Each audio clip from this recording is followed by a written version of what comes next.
राजस्थान का प्रसिद्ध शहर पुष्कर धार्मिक और पौराणिक दृष्टि से काफी महत्वपूर्ण माना जाता है।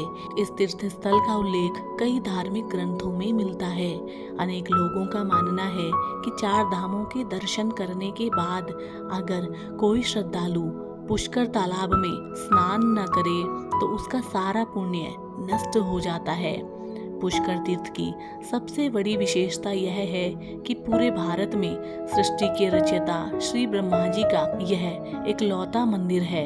उल्लेखनीय है कि ब्रह्मा जी की गणना त्रिदेव में होती है। सृष्टि के निर्माता, पालनकर्ता और संहारक भगवान ब्रह्मा, विष्णु और महेश यानी शिव को त्रिदेव माना जाता है। भगवान विष्णु और शिव जी के पूरी दुनिया में कई विख्यात मंदिर हैं, लेकिन भगवान ब्रह्मा का एकमात्र मंदिर पुष्कर में होना रहस्य की बात है।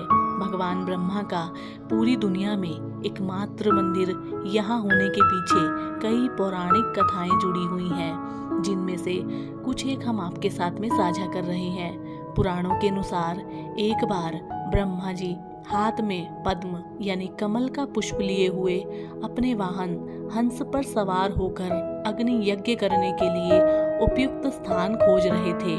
तभी एक स्थान पर उनके हाथ से पद्म गिर गया।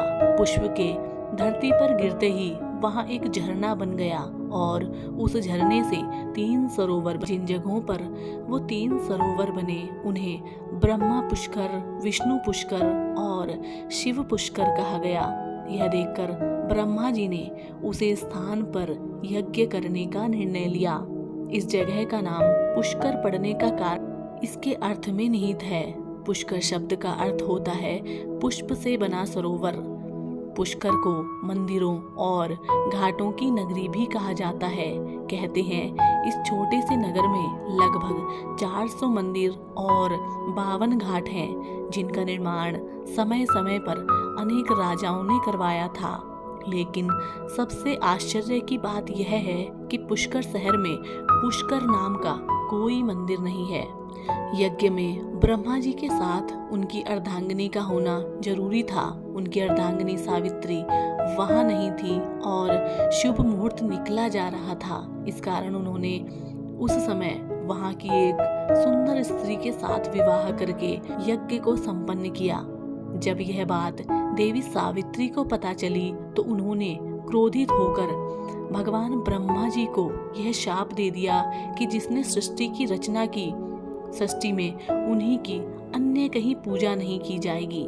पुष्कर को छोड़कर पूरे विश्व में भगवान ब्रह्मा जी का इसी कारण कोई मंदिर नहीं है।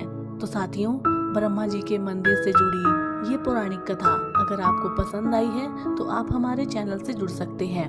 हम अपने चैनल के माध्यम से इसी तरीके की कहानियाँ आपके साथ में साझा करते रहते हैं। तो दोस्तों, हम आपसे मिलेंगे कल एक और नई और पौराणिक कहानी के साथ।